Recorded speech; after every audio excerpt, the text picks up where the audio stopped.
They laughed when she entered the chamber. No armor, no entourage, no fear. Just a human woman standing before an empire that had crushed 100 worlds. They never realized, wars don't always begin with weapons.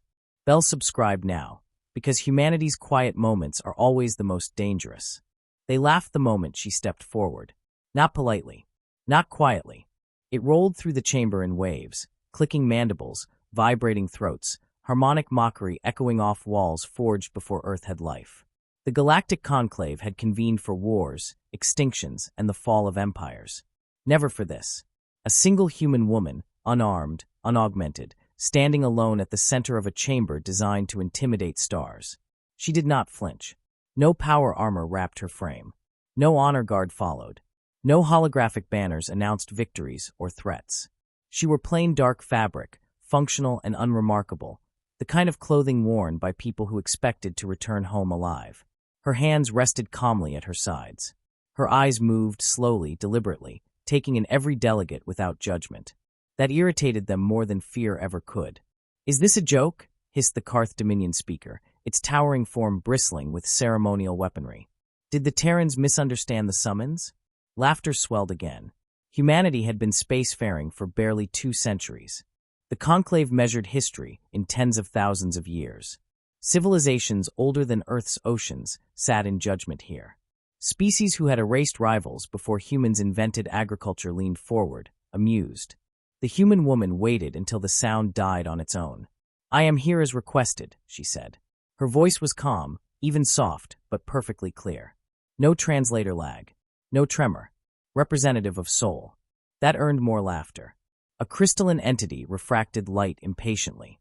"You were instructed to bring authority. Military oversight. Proof that your species understands the gravity of this council." "I am authorized," she replied. "And I understand." That was when the Conclave truly dismissed her. They expected pleading. Humans were known for emotion, for passion, for dramatic displays of defiance followed by desperate compromise. Every report described them as volatile, courageous to the point of foolishness. A species that burned brightly, then burned out.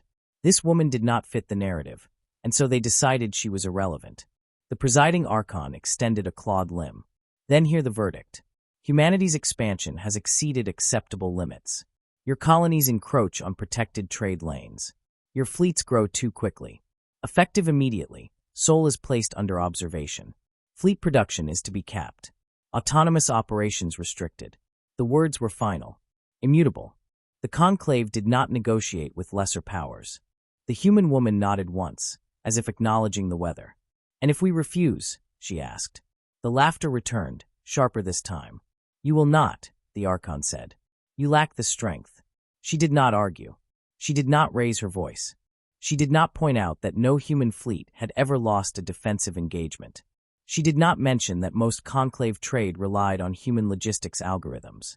She did not remind them who stabilized the outer routes after the Kesh plague. She simply looked at the Archon and asked one quiet question.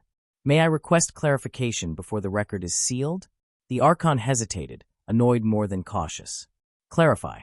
Is this judgment based on projected threat or observed hostility?" The chamber stilled for a fraction of a second. Not because the question was dangerous, but because it was unexpected. Observed hostility implied evidence. Projected threat implied fear. The Archon scoffed. "Potential is sufficient." The woman inclined her head. "Understood." She reached into her sleeve and removed a small device, no larger than a coin. A passive recorder. Conclave approved. She placed it on the floor between them, deliberately, so all could see. "Then this meeting is officially on record," she said. That finally drew irritation. "You are in no position to record us," snarled a delegate. "I am," she replied calmly. "The summons included procedural rights. I am exercising them." The Archon waved a limb dismissively. "Do as you wish. History will not remember this moment." The woman looked up at the towering figures surrounding her, at the ancient empires, at the weapons displayed as symbols of dominance rather than necessity. When she spoke again, her voice did not change, but something underneath it did. "History will remember," she said, who laughed first. Silence followed. Not because they were afraid, but because the conversation was over. The verdict had been delivered. The human presence dismissed. Guards signaled that the session was concluded. She did not rush to leave. She stood there a moment longer, eyes unfocused, as if listening to something none of them could hear. Then she turned and walked out at an unhurried pace, boots echoing softly against stone older than her species. Behind her, the conclave resumed its discussions. They spoke of tariffs, of border enforcement, of how easily the humans would fold once pressure was applied.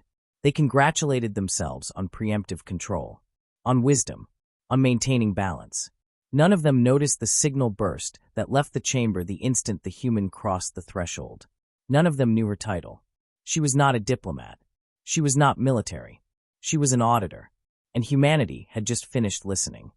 The conclave forgot her the moment she left. That, more than anything, defined their mistake. To them, the encounter was a procedural nuisance already filed and archived. A minor species corrected. A potential inconvenience neutralized before it could mature into a threat. The human woman became a footnote, an amusing anecdote shared between delegates as the chamber shifted its attention to matters deemed truly important. What they never understood was that humans did their most dangerous work after the conversation ended. Across the chamber's data lattice, her recorder synchronized, authenticated, and released its contents. Not as a broadcast, not as a warning, as confirmation. A single packet transmitted through channels the conclave assumed were benign. Shared infrastructure, neutral relays, systems humanity had helped design and optimize decades earlier. On Earth, the packet was received in silence. No alarms sounded. No emergency councils convened. No fleets were scrambled. The message did not contain outrage or calls for retaliation. It contained exactly what humanity required: tone, posture, vocabulary, and intent. The conclave had spoken clearly. Humanity had been assessed, categorized, and dismissed. That was enough. The woman's journey back to Seoul was unremarkable by design. Civilian transit. No escort. No encryption that would raise suspicion. As she moved through neutral space, she compiled observations, behavioral patterns, decision hierarchies, psychological tells. The laughter had not bothered her. Laughter was data. Contempt was data. Arrogance, carefully measured, was the most valuable data of all. She did not sleep during the transit. Humans had long ago learned that rest could wait when conclusions were forming. On Earth, analysts reviewed the record without commentary. They watched the conclave's body language frame by frame. They noted which species laughed first, which followed, and which remained silent. Silence, too, was data. The algorithms flagged dependencies, trade reliance, logistical overlaps, shared energy grids. Systems humanity had stabilized during past crises, lit up like constellations on the displays. This was not preparation for war. This was confirmation that one already existed. The woman arrived without ceremony. No debriefing audience. No applause. She walked into a quiet room, placed the recorder on a table identical to the one in the conclave chamber, and spoke a single sentence. "They've decided who we are." That was all she needed to say. Humanity did not respond emotionally because emotion had never been the point. For centuries, humans had learned the cost of reacting too quickly. Their early space age had been brutal. Ambitious expansions checked by older powers, first contacts that ended in bloodshed, treaties signed under duress. Each defeat had taught them the same lesson. Survival favored those who endured, not those who postured. So they built differently. While other species invested in visible dominance, humanity invested in redundancy. While empires flaunted fleets, humans embedded themselves into systems no one thought to classify as weapons. Supply chains, navigation protocols, mediation algorithms, disaster response frameworks. Not out of benevolence, but necessity. Humans knew what it was like to be fragile. They remembered it vividly. The conclave mistook that memory for weakness. The woman's role was never to threaten. Threats hardened opposition. Her purpose had been to listen until the conclave revealed its assumptions. They believed humans would resist loudly. They believed limits would provoke defiance. They believed oversight would enforce compliance. They never considered withdrawal. As the days passed, small decisions were made across human space. Unremarkable on their own. A logistics optimization paused for recalibration. A navigation update delayed pending review. Advisory AIs switched from proactive correction to passive monitoring. Each change followed protocol. Each had justification. Each was legal. Together, they began to matter. Shipping lanes experienced minor inefficiencies. Nothing dramatic. A few percentage points here and there. Enough to irritate, not alarm. Trade hubs compensated, drawing more heavily on automated balancing systems, systems with human-designed fail-safes now quietly inactive. The conclave noticed none of it. The woman observed the unfolding response from a distance, not as a commander, but as a witness. This was not her operation anymore. Humanity did not centralize its decisions. That was another lesson learned early. Decentralization meant resilience. It meant no single strike could cripple them. It also meant no single voice could halt the process once it began. She reviewed the conclave's demand again. Fleet caps, oversight, observation. Humans complied. They reduced fleet movements. They withdrew exploratory vessels. They canceled joint patrols. Every action framed as cooperation, as goodwill, as respect for galactic order. The conclave congratulated itself on effective governance. Lesser species praised its restraint. None of them asked why human traffic vanished from corridors it once dominated. The woman finally spoke publicly once more, issuing a statement so mild it barely registered.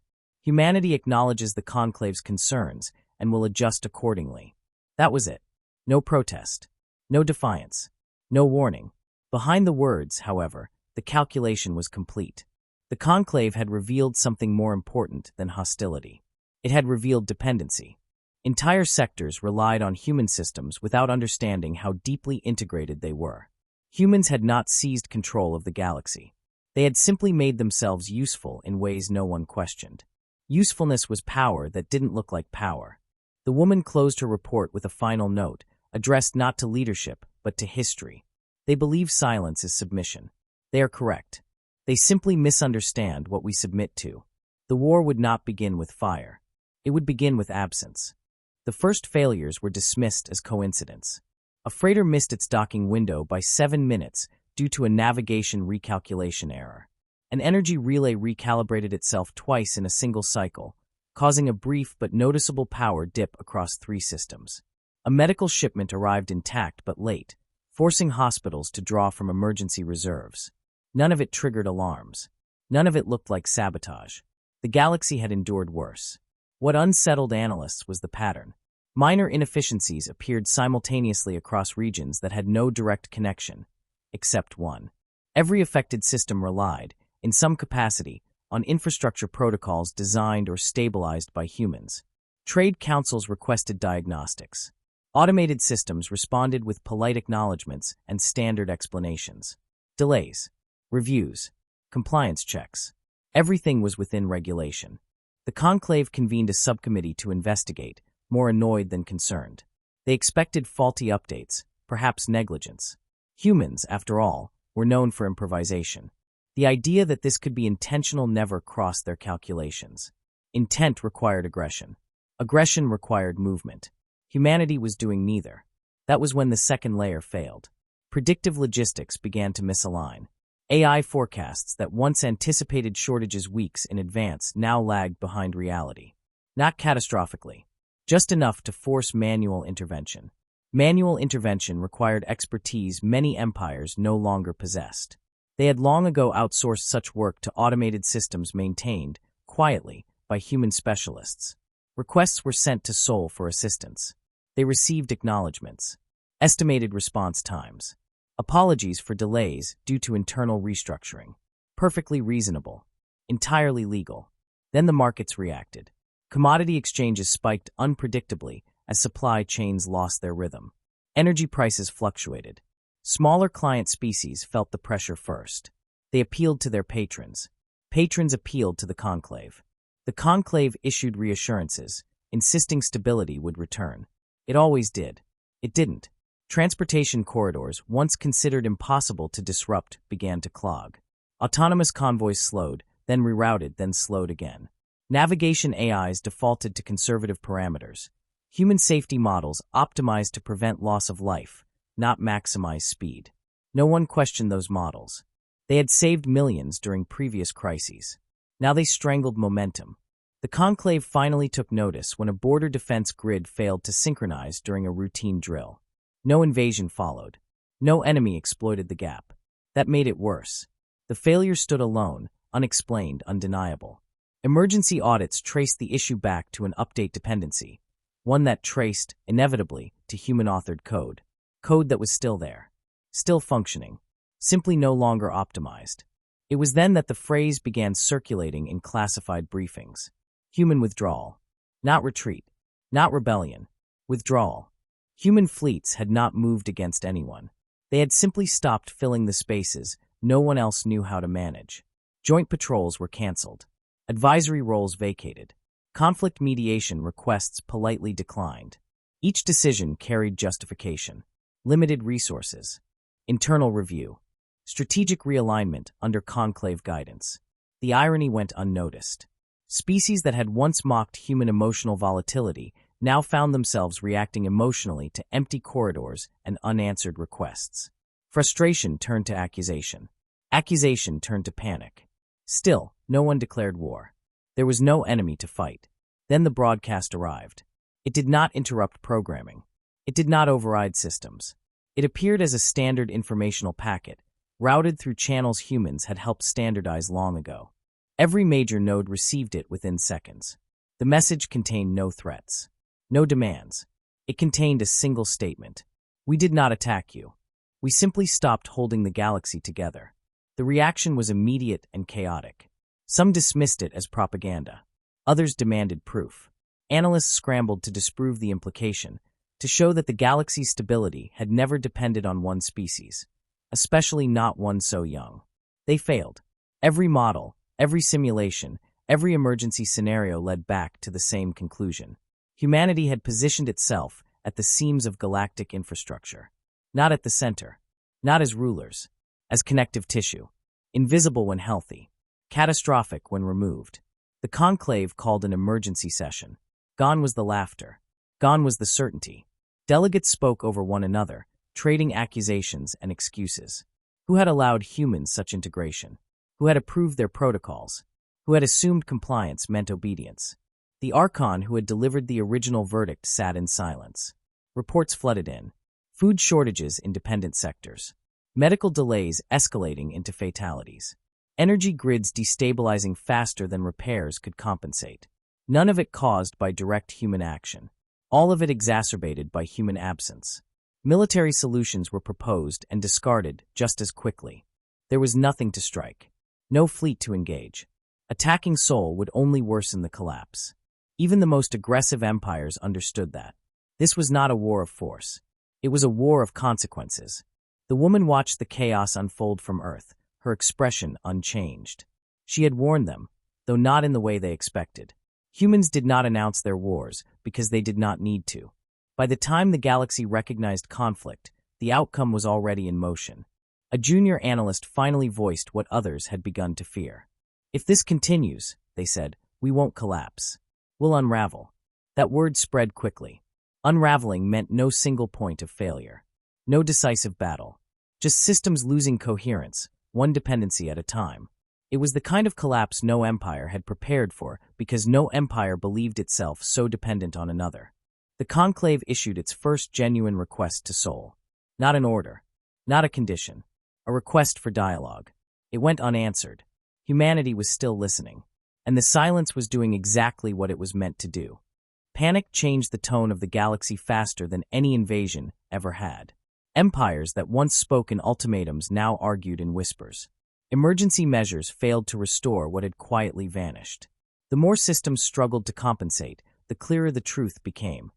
The galaxy had not been governed by the Conclave alone. It had been maintained by humans who never claimed ownership of the role.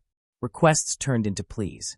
Delegations arrived at Sol space bearing concessions that would have been unthinkable cycles earlier. Trade monopolies were offered.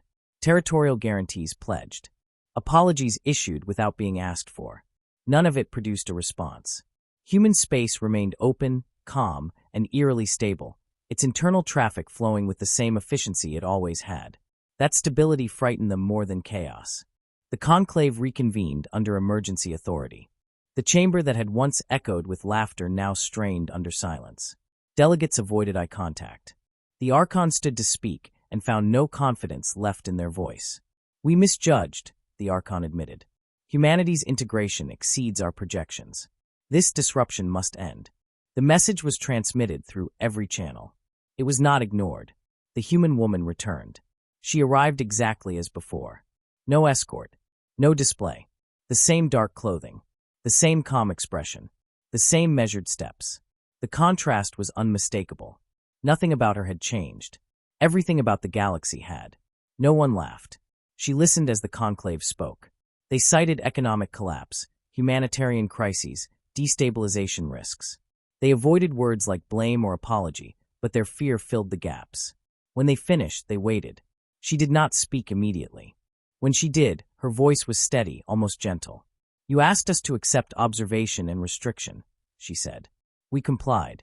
The Archon shifted uncomfortably. "This is not compliance. This is coercion." "No," she replied. "This is absence." A murmur rippled through the chamber.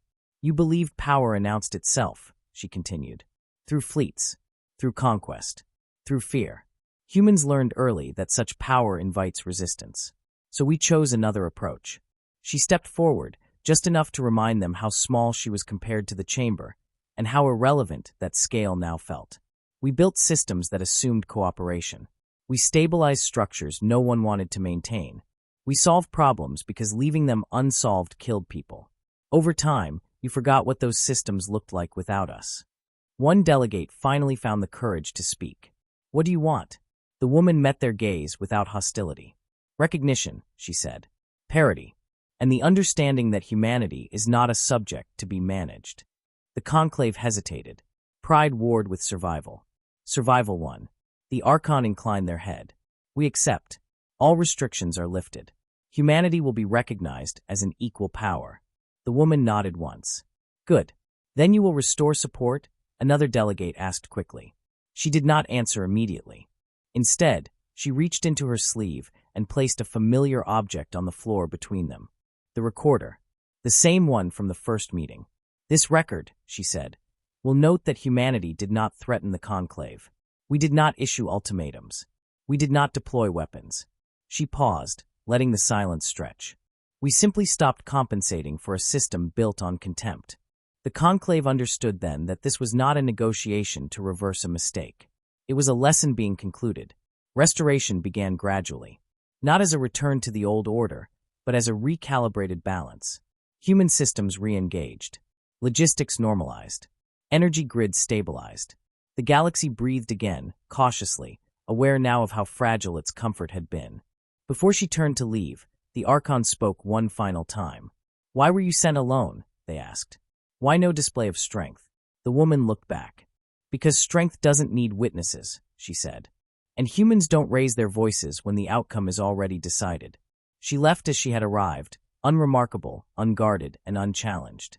The official record was amended within the cycle. Conflict designation, the quiet war.